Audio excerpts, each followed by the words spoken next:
So today we're gonna be taking a look at something small, not big. I was gonna say we got something huge to take a look at, but no, it's actually kind of small. But you know what? Fractal Design, a company that I like, don't get me wrong, but they've tried to reinvent the rectangle just too many times. But to that, I say they've got something new. But I also have something else to say to that. That's awesome. The straight Power 11 Platinum power supply from Be Quiet features up to 94% efficiency and virtually silent operation due to the legendary Silent Wings 3 135mm fan. Fully modular cables and power ratings ranging from 550 watts and up mean that the straight Power 11 Platinum power supply from Be Quiet is the perfect choice for your next build or upgrade. To learn more and to see all specs, follow the sponsored link in the description below. So this is the Era ITX computer case from Fractal Design, a case that we have known about for like a year and a half now. That's been delayed upon delayed upon delayed for, I guess, the right reasons, because manufacturing tolerances, changes, tooling, things that didn't quite meet the standard. So I guess if there's ever a reason to delay something, it would be for something like this. But this was originally supposed to be Phil's ITX case. And that, unfortunately, just got delayed so many times we ended up building something else, unfortunately. You can see why I wanted to maybe use it in my space, right? Not the website, but the one I'm working on. The only problem with this, and you'll see once it's on the case, is this really restricts airflow. So if you were doing like a home theater PC type of build, maybe something that doesn't have a lot of heat, you could leave this on the top. Otherwise, they do give you a mesh panel, which gives you airflow. I kind of just feel like drilling a bajillion holes in this. Which wouldn't look would not look pretty at the end of the day, but that's all right. So if we move on to a little accessory box, there's not a lot here. It's just screws. But this is the part we all care about. Trust me when I say this is unlike anything Fractal Design has ever made in the past. And I'm glad to see them taking some risks and some chances of coming out with something else. I sort of wish this were available in the same aesthetics in like a micro Fractal, you do this to me every time. Perspective, All right, this case is stupid light. Phil, hold out one hand. Oh wow, hey. It's really light, right? Yeah. So, that was an indication of how light this is. I'm sure this is making Josh nervous. Anyway, there it is. Whoa, it's upside down. There it is, right there. So this is their gray. They're available in a bunch of different colors. Gray, blue, we have one of the cobalt ones here, which is blue. It's like a gold, a silver, a black. Phil could put up all the colors on the screen. So they asked what my two favorite colors were, and I asked for the blue ones and the gray one. So it's kind of to take a walk around. Obviously, this is an ITX chassis. So that means you're gonna be able to fit an ITX motherboard in here. It also is gonna be using SFX power supplies. And you can see they clearly are gonna have the power supply mounted somewhere else because we have a relocation power supply cable right here. So it's probably gonna be somewhere in the middle. You can see you can fit your graphics card. It's got like a itty bitty 80mm fan right there. So obviously you're gonna wanna put some top fans on this, whether you're water cooling or not. But it is also water cooling friendly. And I'm gonna be honest here, I have no idea how this comes apart. Okay, it comes apart like that. So you just pull on it. But this shows you why it's so light. This is all milled aluminum. Look at that curve. Look at that. Like in terms of just aesthetics, this is so pleasing. This one should pop off in the same manner, yes? So it's got these little kind of push nipples, if you will, that go right into the side right there. That's the only way I can describe it. You've got the filter material here, which I guess you could cut out if you don't want, because if these are exhausts, you don't really need the filter, in my opinion, on exhaust fans. That's just gonna slow down your airflow and you don't have to worry about dust falling in nearly as much as being sucked in. And so that means it's gonna pull in through those vents on the side. You have the exhaust fan on the back. It can pull in through the bottom as well, because you can see you have these gaps right here. So even though you just have these little rubber feet that keep it from sliding around, you do have filtered side ventilation there, so it can pull in. If it's exhausting at the top, it'll pull in through the side panels, which you saw already, and then moves up that way. Right, so you can mount drives this way. I don't think they mount on this side, because if they did, yeah, it hits the metal first. So they would mount on the inside like this. So if you were just running like all M.2 storage, which I kind of feel like a lot of ITX people would do these days to try and keep cables tidier not having to have any SATAs run to their, or SATA connectors or SATA power running to their drives. So the power supply obviously mounts right here vertical in the front. So you have another mid-mounted cage right here that's for the power supply, which as I said is SFX, but plenty of room for an SFX or an SFXL, which is the longer version. So we can take off this bracket. You can fit two 2.5-inch drives or a single 3.5-inch drive to this cage. There's one screw there. There's two in the back right here. So once we remove this, we should be able to remove that piece, which would give us just a little bit more of an open layout in the front.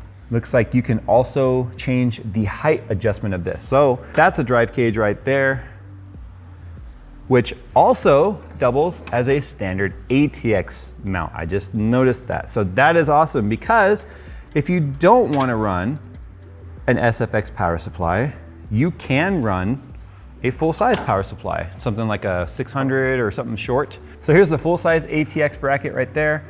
And then here is the SFX bracket right here. So these are fully adjustable height-wise, at least with as many screw holes as you see you've got right there. So 1, 2, 3, 4, 5, 6 different height adjustability. Oh, look at this, Phil. USB 3.0 flat cable, which I feel is really long for the size of this case. Front panel connector is just a power switch and a power LED. And then this is your HD audio, guys. Okay, anyway. So they're long, but that's nice because you can then have length to route them around the way that you see fit. But if we pull off this bottom cover here, which I think comes off based on what I see right here.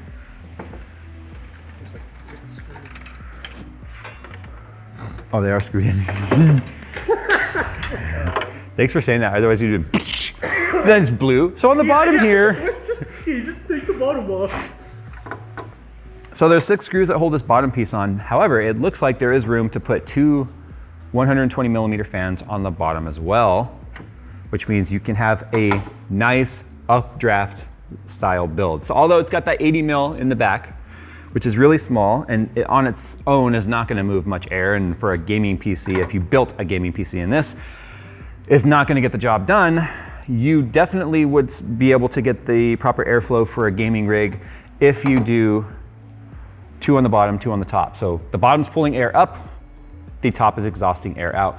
I'm kind of curious what the airflow is gonna be like with the maple on the top. So what I'm gonna do right now is I'm gonna kind of rig this up with 4 fans and a power supply.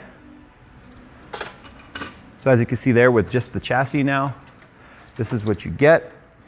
There's no removable front on this. That is riveted in, but if you needed to remove this piece here for some reason, then you can undo these 4 screws. There's 4 screws that hold it to the front, and then you can get to this. Now it is spaced and perforated a little bit, so what's gonna happen there is it's gonna pull in air kind of from this gap on the bottom and from inside the chassis for the power supply.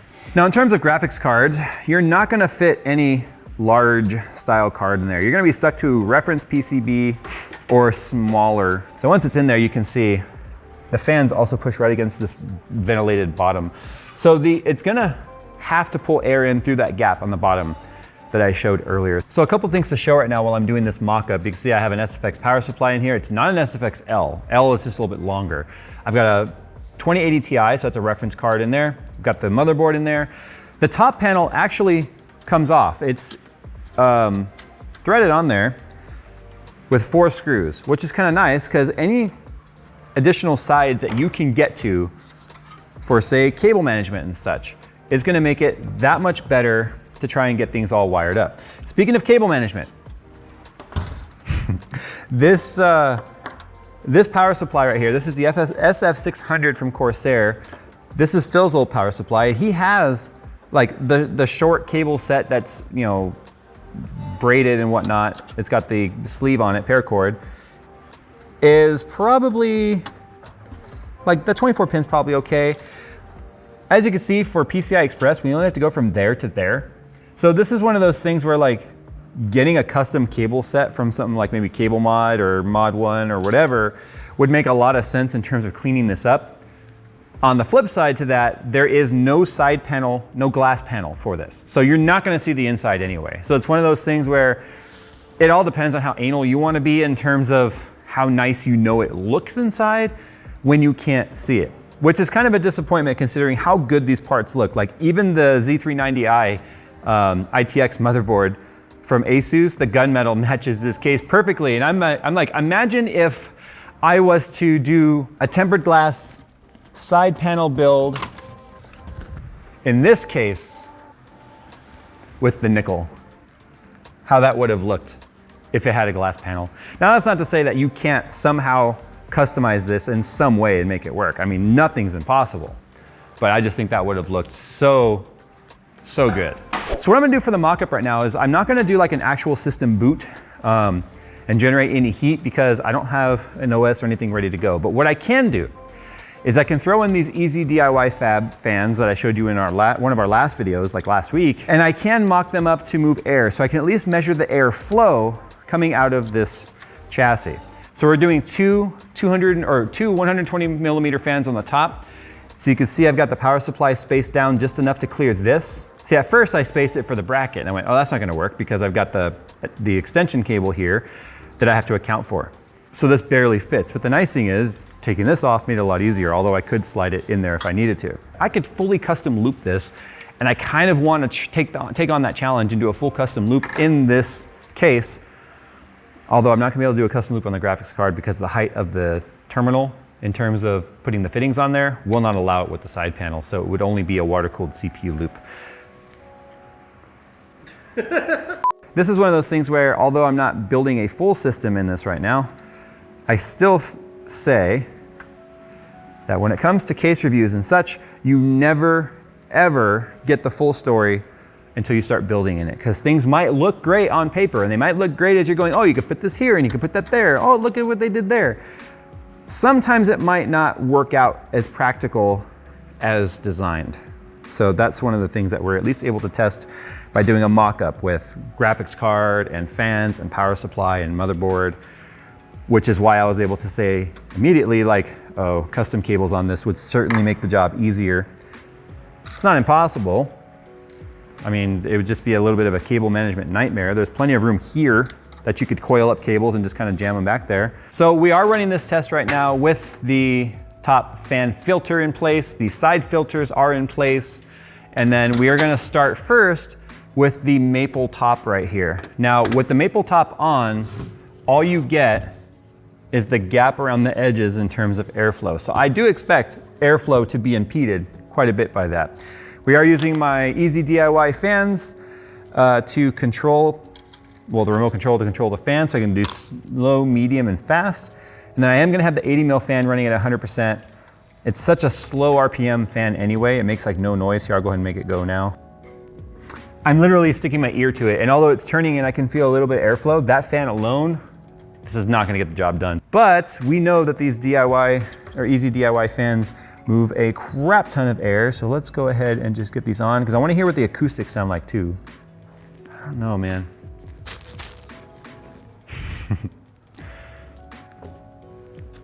And that's going full speed right there. Now if I put the... Now there's one other thing too. The graphics card is not on. The graphics card fans on the bottom are gonna be sucking a lot of air in. So the graphics card itself, although it will be a heat load for the chassis, is gonna be bringing air through the bottom, which is gonna feed more air for this. Because remember, right now these fans have to overcome the side panels here, bringing air in. They've got to overcome the resistance of the graphics card kind of blocking almost all of that off. It then has to overcome the volume that the chassis is, and then it's got to overcome the filter and then the mesh. And if you're not running the mesh, it has to overcome the walnut top. And you know what, the mesh top doesn't even bug me. I mean, the walnut, although it's a veneer, it's not a solid walnut, it's MDF covered, veneer covered MDF, that's fine. It gives you the look. And I'm perfectly fine with veneer because anyone that's ever done a solid wood panel top, like Inwin, I'm looking at you, stop doing it because of the curling of the wood over time with the different humidities of different regions and stuff. Like, takes us to the Philippines, right, Phil, with the humidity there. And if it's a solid piece of wood, by the end of the day, it's like, so it would never stay straight. So, and then who cares? Like, it looks real, unless you're one of those people that's like, I have many leather-bound books and rich mahogany. But what about if you're running an AIO? Well, you're gonna be wanting to run some high static pressure, high speed fans, and then acoustics at that point become a factor because you're gonna then have to add the resistance of a radiator on top of this. So you're asking a lot of 2 fans. Now I feel like if I turned the 80 mil around, it would make very little difference simply because of the fact that that 80 mil is barely turning. Now there's one other thing I wanna try. I wanna remove these side filters here. Yes, which means we're gonna be adding dust to the system. And I wanna remove these filters down here. So you can remove the filters from the perforated sides right there on both sides. So I'm just trying to open up the airflow as much as possible. I feel like much has changed, honestly.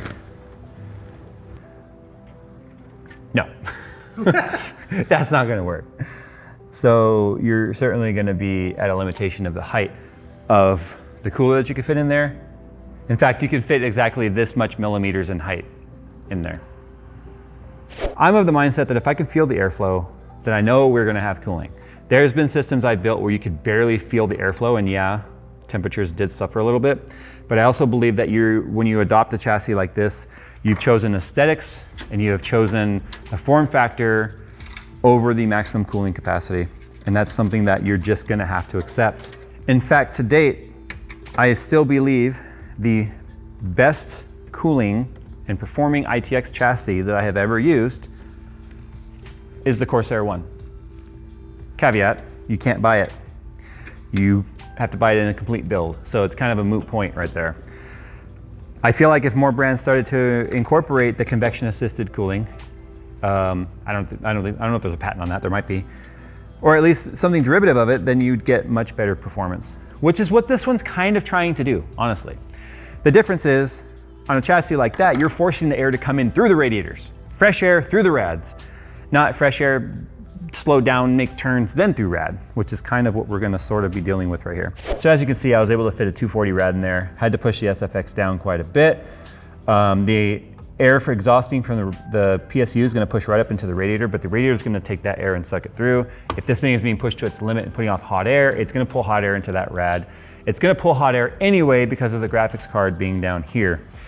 So the fans are gonna be turning max speed, 1200 RPM. Now I just got a piece of paper right here. Look, it's really hard to visualize. That's why I always do the paper stuff with you guys. It will create a cushion of air that's just gonna push the, so it may not be necessarily the most airflow, like how these fans were, you know, without anything on there.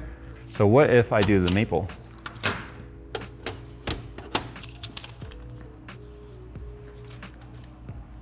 Yeah, the maple is pretty. But if cooling, okay, if aesthetics are number one, you can go with the maple, let your stuff run its max temperature. If you want maximum performance, you go with the mesh. So let's talk about some other things here. If you look right here, you'll see that this panel doesn't align perfectly with that edge anymore. That's not Fractal's fault. It's my fault. The reason for that is aluminum is the soft metal. And when I went to put these back on, I, as an idiot, just assumed, because it's kind of the round nipple type, I assumed that all 4 of them were the punch-on type.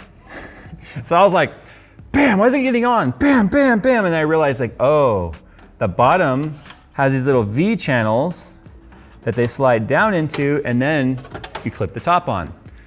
I bent this panel easily. And then I was like, well, maybe I can bend it back. And Phil saw it was like, I was like, oh, uh-oh. So I've been trying to make it fit again ever since. I don't want to destroy this panel for the sake of this video to show you guys, but think of iPhone bend gate. If you drop this, it will bend. If you punch it, and by punching, I mean, I was just kind of smacking it, it will bend. It's something you need to consider when you're building in this chassis. Be gentle with it. Don't be like, bop, bop, which is what I was doing, because I bopped it into a weird shape. See, it's in there and out there. So I can be like, you can kind of see that it already shaped differently right there. So I'd have to push that out, and that one's already kind of done. So that's something to consider. Aluminum is soft and it's easy to bend. But this is what the chassis would essentially look like done with a system in it, even if you go with RGB lights on top. So at $159, And the color's available. This is where you guys have to decide in the comments below, is this a chassis you'd be interested in? Airflow, in my opinion, I used the word earlier, as adequate. It's gonna get the job done. And if I'm only cooling a CPU with this, it's gonna be fine. The graphics card, probably gonna get pretty close to its set temperature target. Like anything else, you can just ramp that fan speed up, trade off some acoustics for performance, and do the same thing on top. Get yourself some maybe 1850 RPM like Vardar fans or something that moves more air and has better static pressure. You'll hear the fans a lot more, but if you have a smart controller or you have the fans hooked up to the motherboard and you go in there and set the fan curves, it's not a big deal unless you're gaming. And if you're gaming with headphones or something on, it won't really matter at that point anyway. So I'm sure you're gonna find a lot of people talk about temperature discussions on this. I'm curious as to what other people have to say. I did an airflow test on this. I do feel like I need to do a full build in this to see what the actual temperature tests on this are going to be. I would opt even for something like a Celsius S24 AIO in this versus going with whatever height air cooler would fit in this, because I feel like the efficiency of the AIO would be better in this form factor than a smaller, shorter tower or cooler tower, which is probably gonna be a horizontal type at that point. But without having the radiator on there, you'd have better airflow out the top, which could probably balance things out. So there you go, guys, the new Era ITX from Fractal. I hope they call it ITX, because that means maybe we're gonna get a mid-tower in this same aesthetic in the future with maybe a glass panel. But with how long it took for this one to actually make its way to market, I'm not holding my breath because I'll die. So tell me what you guys think of this chassis down in the comments below. Like I said, there are several colors available for this. So one that's definitely gonna meet your design choice and your aesthetics of wherever you're putting it. At $159, it's not cheap, but it's definitely different. Did Fractal kind of go the right direction, or do you guys think they missed the mark? Sound off in the comments below, and I'll see you guys in the next one. And no, you can't buy this shirt. My wife made it for me. It's a one-off. I'm sure by now someone's like, this gotta be in his merch store. No, but I don't like slogan shirts anyway, so I wouldn't sell one. But I digress. Dude, all small firm